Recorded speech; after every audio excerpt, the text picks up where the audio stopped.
Boa ideia. Vou fazer uma live o tempo que durar essa ampulheta. E aí, Beatriz Goulart, beleza? Joe Gonçalves, Eleni, Luiz Henrique. E aí, correndo ainda os 20 quilômetros? Cris Roberto, Centro Musical Vila Lobos. Pô, legal. Estudar piano clássico, vou procurar vocês lá. Renata Guerra. Rose Psicologia, Eliane Gomes, Rui. Insurgente Teatro. Não, é isso. Nossa, peraí. Insurgente Teatro, isso aí. Boa tarde. Bruno. Aí, Gladys. 5 e 2, entrei, hein? Isso aí. Correndo sempre. Correndo um pouco, é difícil. Erika Félix, Gisele, Adriana, Neuza, Ana Raposo. Assistindo aula, mas ao mesmo tempo eu não posso perder essa live. Depois fica salvo. Se eu não errar o botãozinho lá, fica salvo. Mas se quiser fazer ao vivo, é rapidinho. Tempo que durar uma ampulheta. Elson, Lúcia, Mind Libras 33. Marta Ramos, psicóloga, Sila Simone, psicóloga Cláudia FP, Aldir Neto, etc. Raquel Ramos, Andréia, Bruno Bueno, Érica, boa tarde, Érica Klein, ou Klein, eu não sei. As Andréia, boa tarde. Iris Inácio, Psico, boa tarde. Elisamos, Jaca Piquet, entraram. Elenir, Tati Ruiva, Fabiana, Miriam Schmidt, Fabiola Silva, boa tarde. F. Macari, boa tarde. Odisseia, a Elisa, sou fã do seu trabalho, obrigado. Luciana, Miriam Schmidt, astrólogo, Mendonça, isso aí, legal. Priquima, boa tarde. Psicoceleste, boa tarde. O Ribeiro, boa tarde. Não tenha pressa, não é que é mini live tem que ser rápido, e eu tenho outras coisas também, tem que fazer, né? Cacá de Matos, que é de Brasília. Renata de Moura, a Nath, oi, Andressa Carvalho, Giovan Ribeiro, João Ribeiro, deixa eu correr aqui, então vamos lá. Então já entrou uma galera aí, tem bastante gente. Então vamos trabalhar aqui, rapidinho, porque é uma mini live tem que ser mini. Que é um projeto. Vem umas ideias, eu testo, se dá certo, eu fico feliz fazendo, as pessoas também curtem, eu continuo. Quando não rola, eu mudo. Então eu pego algumas postagens, eu comecei a fazer isso acho que quinta, né? Eu pego uma postagem do dia e faço um comentário dela depois. Então, só que tem umas postagens antigas que eu quero trazer, assim, tiveram umas polêmicas assim que eu gostaria de trazer sobre a vingança de uma traição no modelo hegeliano, e tem gente que me xingou aí, entende por uma via diferente, uma do mimimi, foi engraçado também as reações, então eu vou trazer, né? Legal, sou de Brasília, trabalho com surdos, trabalho interessante, sempre tem várias curiosidades sobre isso, várias, valeu ali. Então aí vou falar um pouco dessa postagem que eu fiz, dessa mãe. Deixa eu achar aqui a página. Esquizofrenógenas, que é um assunto. Tem uma pessoa, acho que apareceu uma notificação para fazer um comentário sobre mãe narcisista. Eu não cheguei a ver a mensagem, ainda que só vi a notificação rapidinho pelo relógio, mas eu até preciso ver a diferença ou a semelhança que existe dessa mãe esquizofrenógena e a mãe narcisista, porque a mãe narcisista normalmente eu entendo, eu vejo mais um senso comum falando, né? Passou no Fantástico, E, num certo sentido, toda mãe é narcisista, né? Se partimos do pressuposto que o narcisismo tem a ver com um sentimento de onipotência, uma experiência de onipotência, uma pessoa que não tem falta, né? Uma pessoa que é toda voltada para si mesma ali. Toda mulher saudável que engravida, ela entra num estado, né?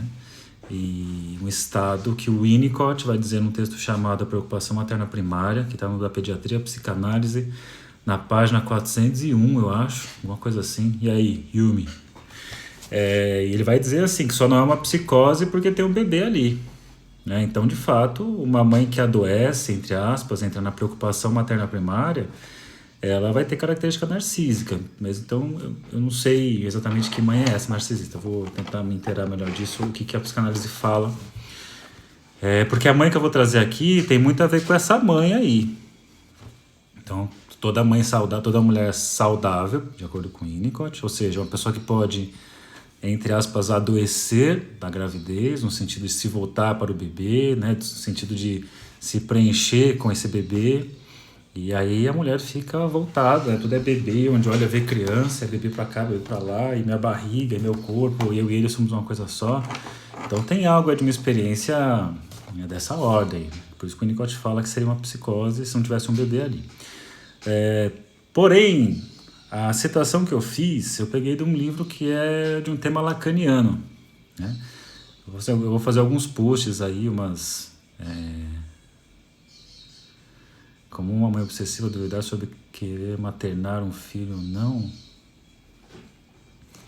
Às vezes pode ser que tenha uma mãe muito burocrática muitas vezes, né? Que às vezes dê preferência para a regra, como é que o pediatra falou e tem que ser, e às vezes perde um pouco do feeling, né? Do feeling de, sei lá, a criança tem que ser amamentada a cada tantas horas e a criança está dormindo, e ela poderia avançar 1 hora dormindo e depois mamar, por exemplo, e talvez uma mãe burocrática faria isso. Não sei se uma mãe obsessiva, né, faria assim, dessa forma, mas tem algumas mães numa configuração obsessiva que faz dessa maneira. Beleza? Lívia, tudo bom? Então, a citação que eu falei ali está nesse livro aqui, Psicanálise Lacaniana. Esse livro é muito legal, cara, muito. 5 seminários para analistas kleinianos. Márcio Peter de Souza Leite. Esse cara é impressionante. Vou comentar, porque a mãe fálica é essa mãe.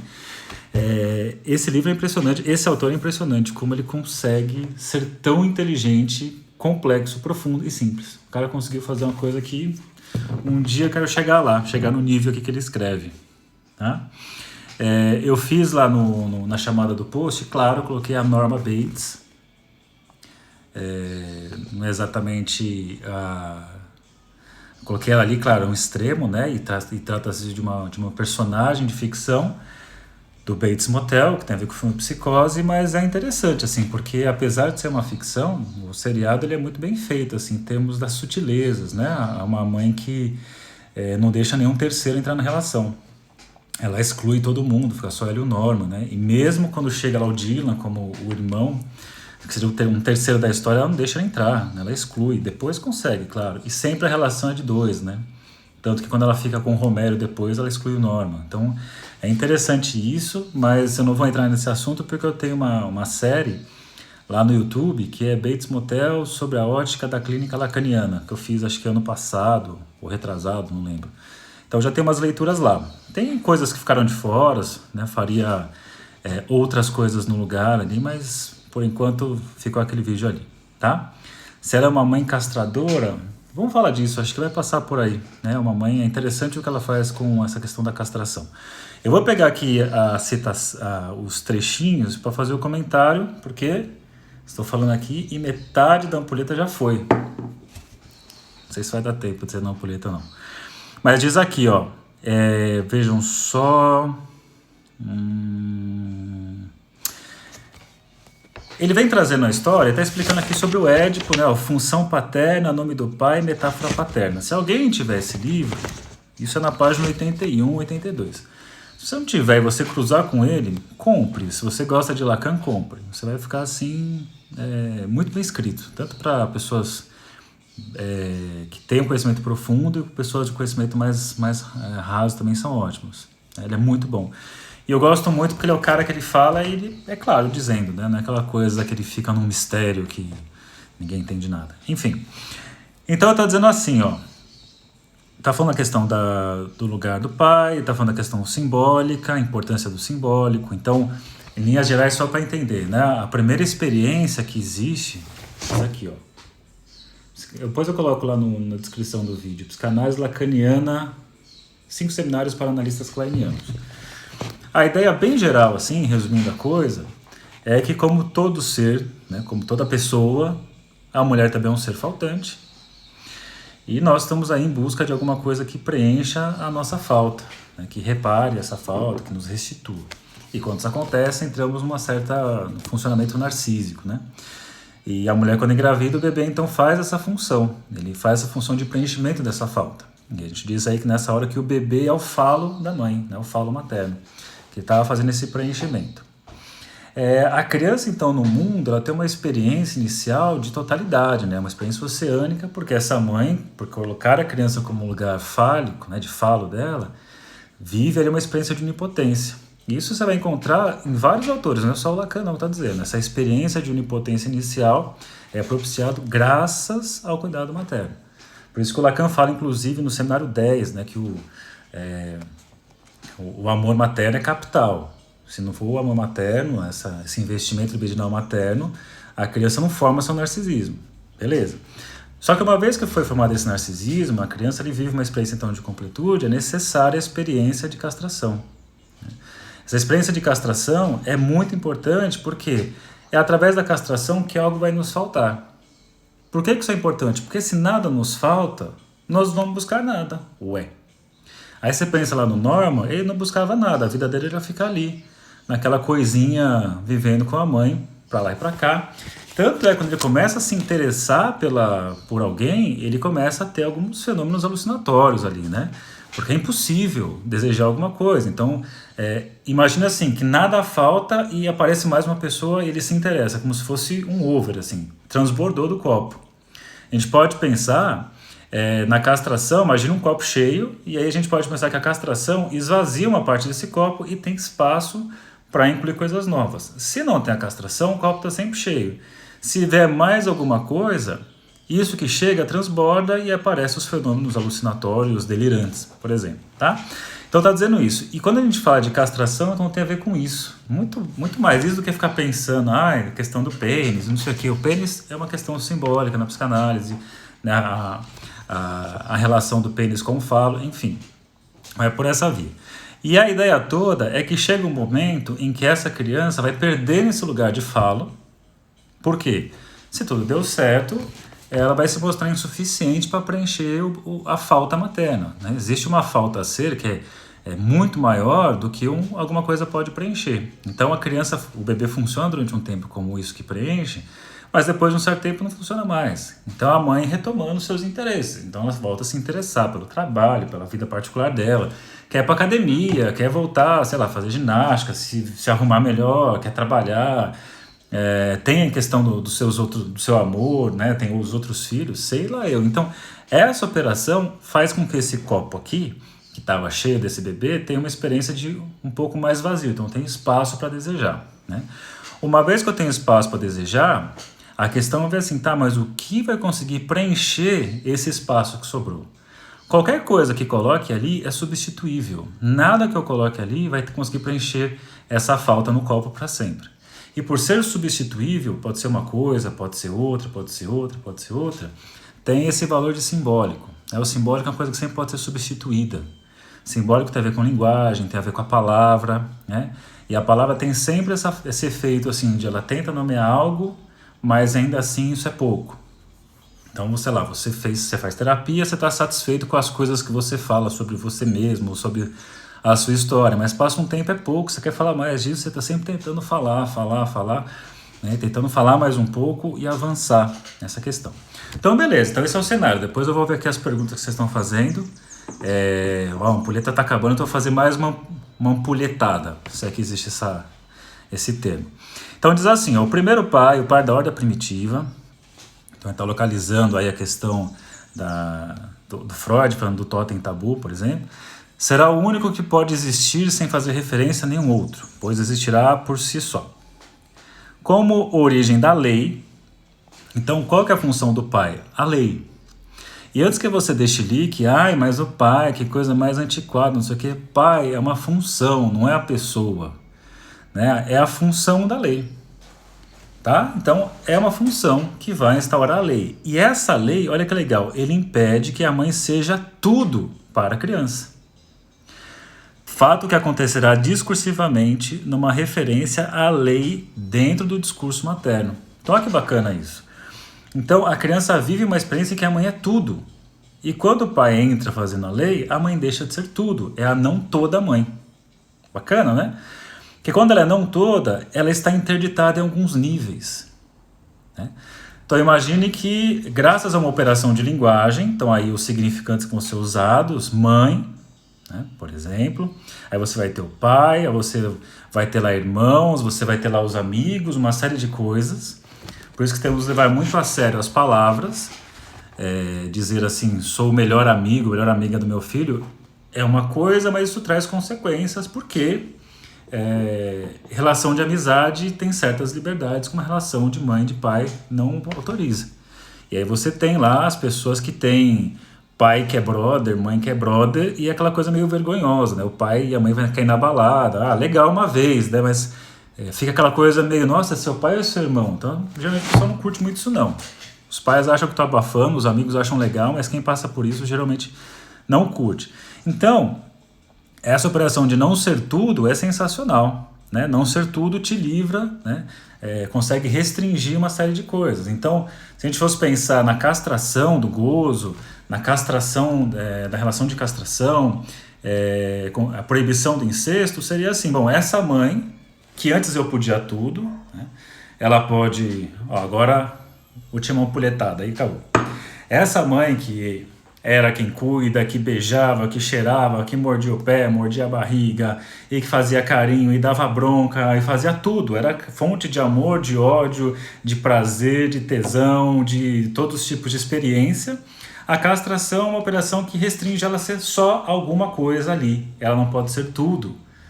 É muito interessante você pegar no Bates Motel, porque uma hora o Norman fala isso. O Norman está internado numa clínica, a mãe está lá para se casar com o Romero, e aí ele diz para ela mais ou menos assim, não lembro que faz tempo que eu vi a série, mas ele coloca, você sempre me ensinou que você era tudo para mim, e agora você me tira desse lugar, eu não sei o que fazer. Então olha que sacanagem que é isso, né? Então é vendida, desde que a criança nasceu, é vendido que ela é tudo para a mãe. E de repente chega e diz que não é mais assim, como é que é possível suportar isso? Então vamos lá. É frequente encontrar-se citações de casos de mães esquizofrenógenas, que são aquelas que se colocam como toda para a criança, não havendo nenhuma lei fora delas. Então é importante essa mãe ser não toda, né? E por que é importante isso? A gente pode pensar que inclusive é a posição do analista, né? Estava num dos cursos aí falando sobre o lugar do analista, pensando na psicose, o fato dele se incluir dentro da castração é fundamental, né? Por exemplo, o paciente quer tirar a roupa. Eu falo, não, você não pode tirar. Da mesma forma que eu não posso, você também não pode. Eu também estou incluído nisso. Eu também gostaria de fazer certas coisas, mas eu também não posso. Então veja que eu não sou a lei. Eu também sofro os efeitos da lei e transmito isso, que eu sofro os efeitos da lei. Então, quando nós falamos da castração, né, é justamente poder ficar desse lugar. Eu também sofro os efeitos da lei. Quando acontece nessa mãe esquizofrenógena, ela é aquela que se coloca como toda, ou seja, ela é a lei. Não existe nenhuma lei fora delas. É o caso da mãe que dizia para a criança, ou você faz o que eu quero, ou não gosto mais de você. Ficarei com raiva, não te darei mais o que você quer, não vou querer mais você. É claro que você já, né, tem gente que respondeu assim, mas todas as mães têm um pouco disso. Isso sim, tem uma coisinha aqui e ali. Então você não vamos te dar isso, não vamos fazer tal coisa para você. Uma coisa, a gente vai falar de vez em nunca isso. Outra coisa, são mães que tomam essa postura sim. Essa mãe se coloca como essa mãe que a lei é ela. Essa é a mãe castradora, né? Essa é a mãe fálica. Eu sou falo, né? Então aqui, você deve fazer o que digo porque eu sei o que é bom para você. Veja que no começo da vida, claro que a coisa é por aí. No começo é a mãe que sabe mesmo. Tem um termo que o Winnicott usa, que é a mãe suficientemente boa, que eu acho que passa por aí a questão. Suficientemente boa. Chega uma hora que ela não precisa ser excessivamente boa. Até faço uma articulação da mãe suficientemente boa com a mãe castrada, mas às vezes no meio winnicottiano não é muito bem lido isso, mas eu gosto dessa leitura. E diz assim, ó, você deve fazer o que eu digo, tá? Essa seria a mãe fálica. Ela será a lei para a criança e é quem dirá à criança o que é bom para ela. É ela quem dirá o que falta à criança e sempre terá o que lhe falta. Olha que interessante isso. Então a pessoa fica presa numa relação de estar sempre dependendo dessa mãe que é toda. Então essa mãe é a realidade dessa criança, não só da criança, estou falando de adultos que são assim. Então isso é uma mãe esquizofrenógena, essa mãe que não se coloca como desejando alguma coisa fora, ela não é castrada, ela é a lei e todas as respostas estão nela, numa outra absoluto. Olha só, aí diz assim, ó, por isso que até o Lacan vai dizer, né, que como você fala da função paterna, ele traz a expressão que é o nome do pai. Que ele fala, mais do que o pai como figura presente ali, o pai real, a importância do pai simbólico. O que o pai simbólico é aquele que vem no discurso da mãe. Significa o quê? O fato de a criança estar ali, por exemplo, né, nesse lugar de fala inicialmente, depois que acontece, e quando vai acontecer a castração, o processo dela dizer que deseja uma outra coisa que não a criança. Então ela pode dizer assim, hoje eu quero fazer tal coisa, aí eu vou junto. Não quero que você vá. Eu quero fazer isso com o seu pai, eu quero fazer isso com as minhas amigas, eu quero fazer isso no meu trabalho, eu vou sair, não quero que você participe. Ou seja, a mãe está dizendo, existe uma outra coisa que eu desejo que não é você. Fazendo isso, tira essa criança aos poucos desse lugar de seu falo. Então ela perde esse lugar de predileção, perde esse lugar de ser o destinatário do desejo materno e vai ter que se haver com a falta. Então é isso que está rolando aqui. Então por isso que não basta o pai, né? Às vezes você tem lá uma família em que o pai é um alcoolista e a mãe só desmerece o pai. Né? Assim, seu pai não é ninguém, seu pai é um bosta, seu pai é um fraco, você que é o homem da casa. Ao fazer isso, ela está dizendo assim, o meu desejo não vai para lá, meu desejo não passa por ali. O meu desejo é de uma outra coisa, não tem a ver com você, não tem a ver com o seu pai. Seu pai não é aquilo que eu desejo. Então é interessante pensar nisso, a importância dessa mãe poder desejar alguma coisa. É o famoso assim, me erra, mire outra coisa e acerta para eu saber qual é o seu desejo. Esse livro é interessante, o pessoal está perguntando aqui, daqui a pouco eu vou ler as perguntas, tá? Que é o livro do Psicanálise Lacaniana, 5 Seminários para Analistas Kleinianos. Livro muito legal, Márcio Peter de Souza Leite, para mim um dos melhores textos de transmissão possíveis para entender Lacan, ou pelo menos entrar na turminha dos estudos é por esse texto. Tá? Então, essa questão do nome então aparece no discurso materno, discurso que é para uma outra coisa e não é mais por aquela criança. Aí diz assim mais embaixo, ó, o nome do pai não será... só o trecho que eu ia falar, nesse livro ele está fazendo uma reflexão sobre, por exemplo, inseminação artificial, a questão do pai, o pai não está lá presente, não sei o quê, e ele vai perguntar o que é o pai, né? O que é um pai na história.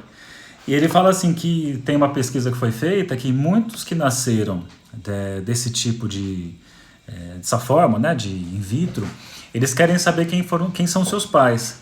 Não exatamente para saber quem é o pai, como é que eu posso dizer? Dentro do nosso raciocínio aqui, é para saber quem foi o pai eleito pelo desejo da mãe. Então é muito mais a curiosidade, ou melhor, o desejo de saber qual é o desejo dessa mãe. Então isso é mais importante. Aí depois vai ficar salva depois. Okay, ó, tá metade. Agora tá metade da ampulheta. Então eu tenho que parar porque eu tenho que atender. Um exemplo. Não, desculpa, diz assim, ó. Até esse momento, a mãe era identificada ao outro. E na medida que ela também fizer referência a um outro dela, ela se tornará um outro, que também é submetido à falta.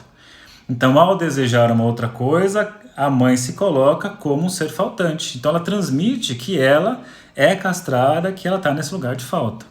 E o mesmo vai acontecer, obviamente, num segundo momento aí, pensando no Édipo, do pai também nesse lugar de faltante, para não ficar com esse pai como pai absoluto. Então, quando houver um outro para a mãe, é que se dará a instauração da lei no discurso materno. Depois, aí vai dizer assim, aí eu vou para as perguntas rapidinho aqui, se der tempo de todas. Um exemplo, uma mãe vai colocar a criança para dormir. Se ela for uma mãe fálica, uma mãe que em decorrência de seu próprio édipo não se refere à lei, ela dirá para a criança: você vai dormir, porque se não for, não terá nada e ficarei brava. Esta ameaça, olha que legal, feita em termos de tudo ou nada.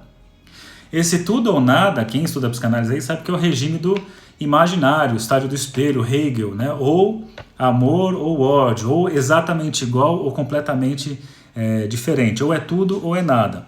E o simbólico é justamente o que tem entre um extremo e outro, as gradações de um extremo e outro. Tanto é que pessoas com o pezinho na psicose, por exemplo, são literais normalmente em termos de discurso, porque ou é essa coisa ou não existe. Enquanto para a galera da neurose existe um espectro gigantesco de gradações entre uma coisa e outra. Então aqui, ó, faz a criança responder ao desejo da mãe, caso contrário será aniquilada. E diz aqui, outra situação, olha que legal, seria a mãe falar: ou você vai dormir ou o bicho papão virá te comer, pois ele come crianças que não dormem.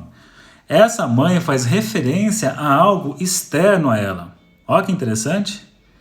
Ao bicho papão que externo a ela, ao bicho papão que comeria crianças que não dormem. Nessa situação, independeria da mãe o bicho papão ir ou não comer a criança, pois se trata de uma lei que funciona independentemente dela.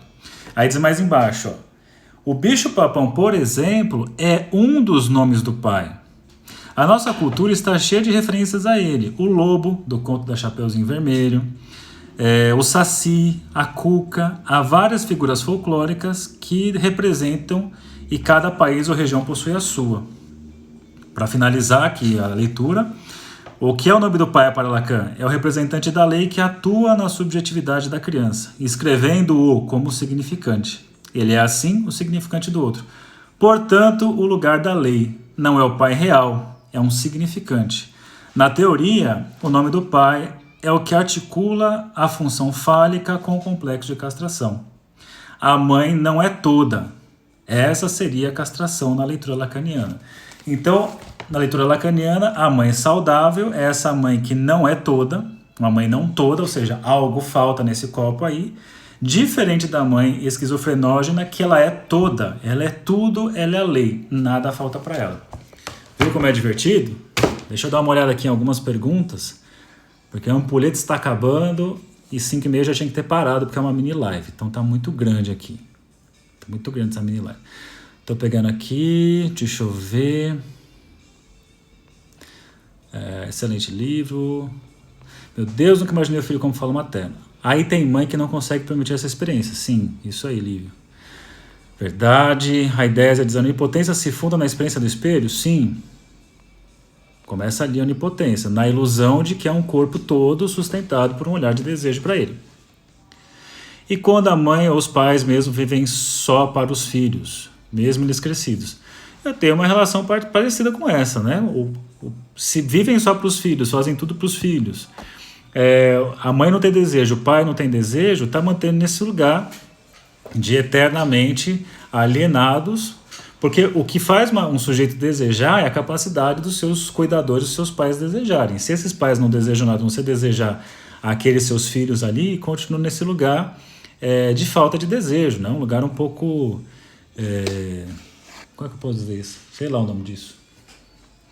É uma eterna procura, e quando a mãe cria o filho desse jeito, castrado e do nada, ela morre por um suicídio. Ela morre por um suicídio.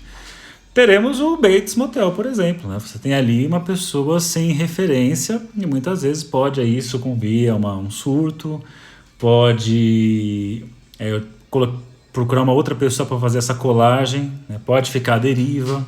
Então é interessante essa pergunta.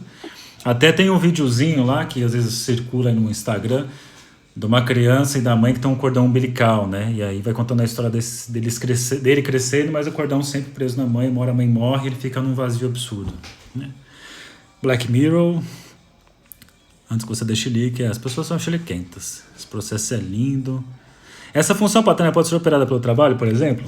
Então, tudo aquilo que atrai o desejo materno faz essa função. A Françoise Doutor vai dizer que é sempre mais... Ela diz aqui, ó.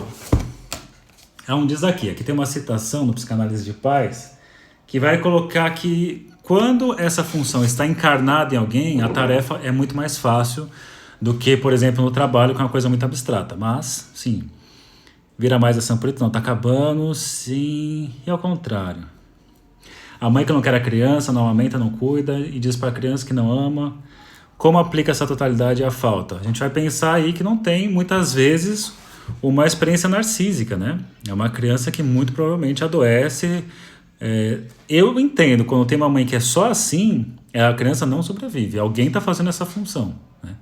Porque se não tivesse inicialmente, isso é uma ideia do Winnicott, do Firenze, do Bowlby, de um experimento que eles fazem mostrando a importância do amor materno para neutralizar a pulsão de morte. Então, eu acho muito improvável que uma criança sobreviva num ambiente que só tem essa mãe que faça isso, e que não tem alguém que possibilite esse cuidado. Alguém está fazendo a função. Eu vou pular as que estão fora do contexto aqui, senão não vai dar tempo, tá? Tem um caso aqui da pedofilia, mas a mãe, é isso? Não sei. Essa é a mãe do psicótico ou do perverso? É uma mãe que eu acho que consegue pegar tanto a gama do... geralmente fala que essa é a mãe da esquizofrenia, né, da psicose, mas a gente pode pensar que tem uma gama grande aí, tem uma coisa ampliada, porque a coisa não acontece tão bonitinha assim. Às vezes você tem um duplo movimento, né? Tem hora que no duplo movimento é mais o perverso, a questão de horas reconhece um outro e horas puxa para ela, horas reconhece o outro, puxa para ela, coloca a lei para o filho. Essa tá mais para uma mãe do perverso.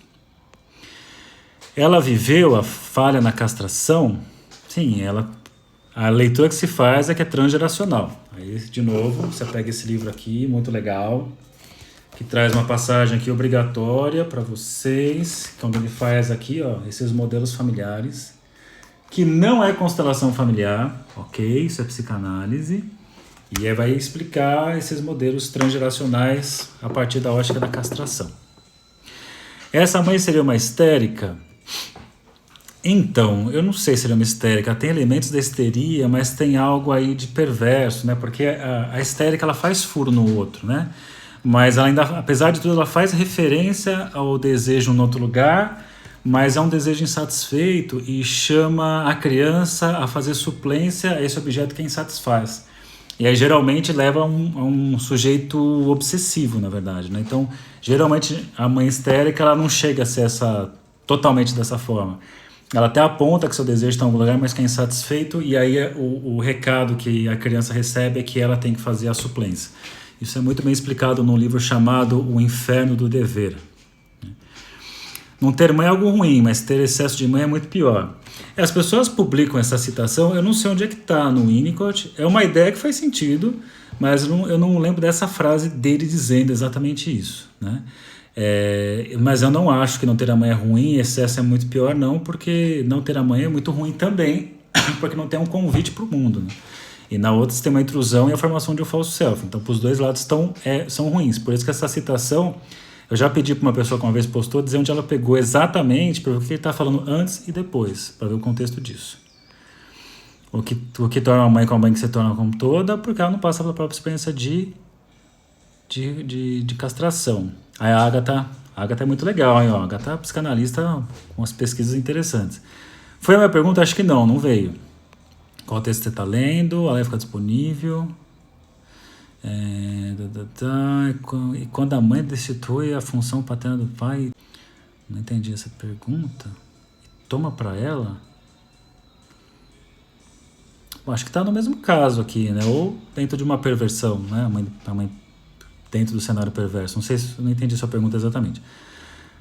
E quando a mãe cria o filho, já falamos isso lá em cima. Quando a mãe fala mal do pai, ela está exercendo um desejo por outra coisa dentro do filho? Eu não entendi essa parte. Então, quando fala mal do pai, eu estou querendo dizer assim, é uma mãe que diz que seu desejo está fora, mas não é por aquele homem ali, mas ele é um imprestável, na verdade. E aí muitas vezes tem aquele recado que é, apesar de meu desejo estar fora, esse outro que poderia ser o destinatário do meu desejo, ele é insuficiente. Então você, filho, filha, você vai ocupar esse lugar de ser o substituto dessa pessoa. Então ela até inclui, mas inclui impotencializando. Geralmente a mãe histérica que vai levar a filhos obsessivos, né, nesse contexto. Como é a clínica do Norman Bates? Dá uma olhada lá na playlist do YouTube que eu tenho alguns vídeos numa sequência falando sobre Bates Motel. Uma mãe suficientemente não toda. E no caso da maternidade independente? Tem mesma coisa, isso no livro fala. A questão não é o pai estar presente, Vivi Gomes, pessoal. Não é isso. A questão é desejar uma outra coisa.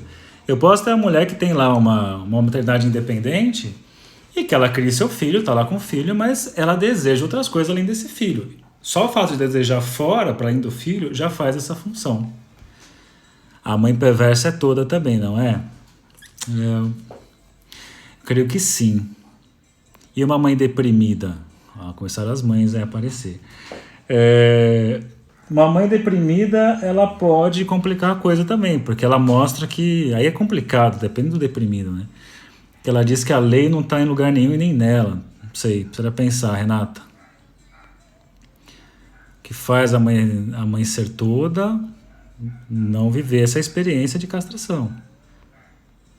Peraí, eu preciso aprofundar, se puder salvar... Vou encerrar aqui, gente. Sei que tem um monte de pergunta aqui, mas já deu 40 minutos e é uma mini live. E mini live não pode ter 40 minutos.